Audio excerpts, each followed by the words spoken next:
Nicolas de Photo Ciné Comédie, Michael Peralta, ambassadeur Sony, et moi-même avons eu la chance de tester les dernières nouveautés de chez Sony.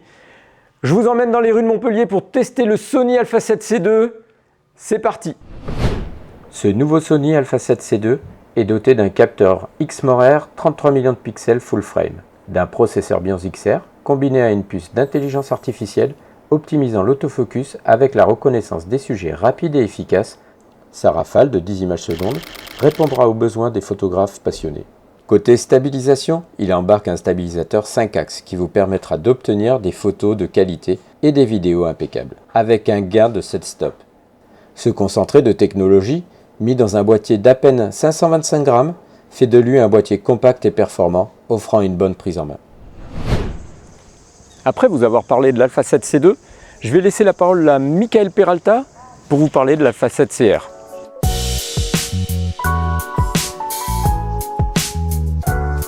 Bon, me voilà à Montpellier pour tester un nouveau boîtier, le 7CR. Donc enfin une petite nouveauté qui va faire du bien dans les compacts ultra légers et pratiques.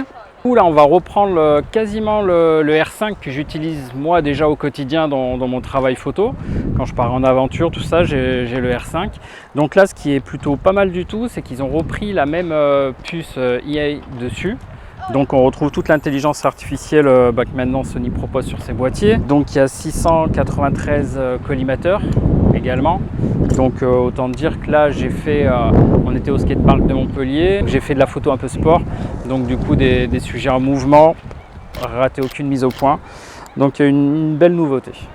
Que dire de plus? 61 millions de pixels. On peut aussi repasser sur des roues un peu plus légers pour retomber sur du 20 et quelques millions de pixels. Donc quand on est en mode reportage, c'est top. À la différence du R5, ici on n'a qu'un slot. À la rigueur, c'est pas gênant parce que c'est un boîtier qui je pense sera destiné à des amateurs confirmés, voire même des pros. Je sais que moi, un boîtier comme ça, je serais bien tenté de l'avoir. Il pourrait vite m'accompagner, monter avec ça.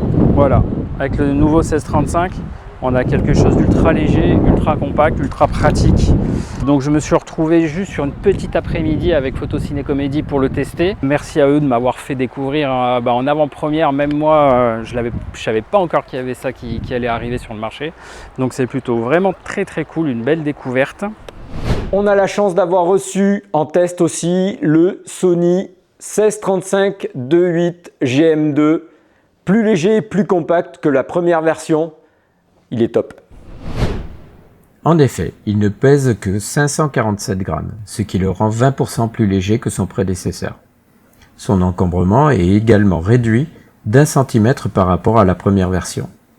La distorsion de l'image est contenue même à 16 mm et son faible vignettage le rend idéal pour la street photographie, la photo de paysage ou encore la photo d'architecture. À noter qu'il est également résistant à la poussière et à l'humidité.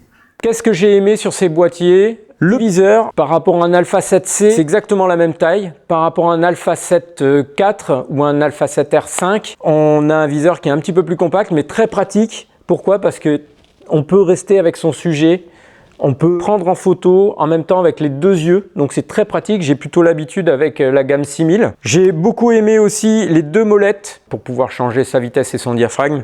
La molette à l'avant qui n'existait pas sur la première version. On a aussi un switch pour passer de la position photo ou vidéo qui se trouve juste sous la molette de sélection des modes. C'est très pratique de pouvoir choisir soit un mode photo, soit un mode vidéo qui permet tout simplement d'avoir un menu personnalisé en fonction de ce que l'on fait. Et l'écran aussi orientable du fait de pouvoir faire des photos au ras du sol, surtout avec le 1635 où j'ai fait des photos de voitures en roulant et ça a été très pratique avec l'écran orientable en tout cas. Concernant l'objectif, j'ai beaucoup apprécié le diaphragme manuel sur la bague de l'objectif et de pouvoir bloquer l'objectif avec ce petit bouton pour pas pouvoir repasser en automatique, vraiment rester en diaphragme manuel.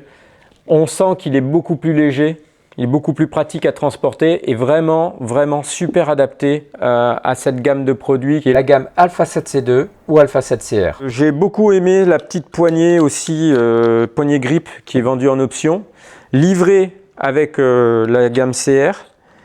Une bonne prise en main, surtout avec des téléobjectifs 70-200, c'est ce que j'ai manipulé lors de ce test, avec le 16-35 évidemment. Après avoir partagé avec vous mon expérience et vu en détail toutes les caractéristiques techniques des produits, on peut se poser la question suivante: à qui je proposerai ce matériel? Le Sony Alpha 7C2 est un boîtier axé sur la performance, idéal pour les street photographes, les photographes de voyage ou les vidéastes amateurs. C'est un produit qui peut compléter aussi votre gamme Sony Alpha 7 IV par exemple. Le Sony Alpha 7CR est un boîtier axé sur la résolution, idéal pour les grands tirages ou du crop dans l'image. C'est un Sony Alpha 7R5 dans un boîtier plus compact et léger. N'hésitez pas à venir partager votre expérience dans nos magasins. À Montpellier ou à Lotte, vous pouvez dès maintenant commander ces produits et sur notre site internet photocinécomédie.com. Merci et à bientôt.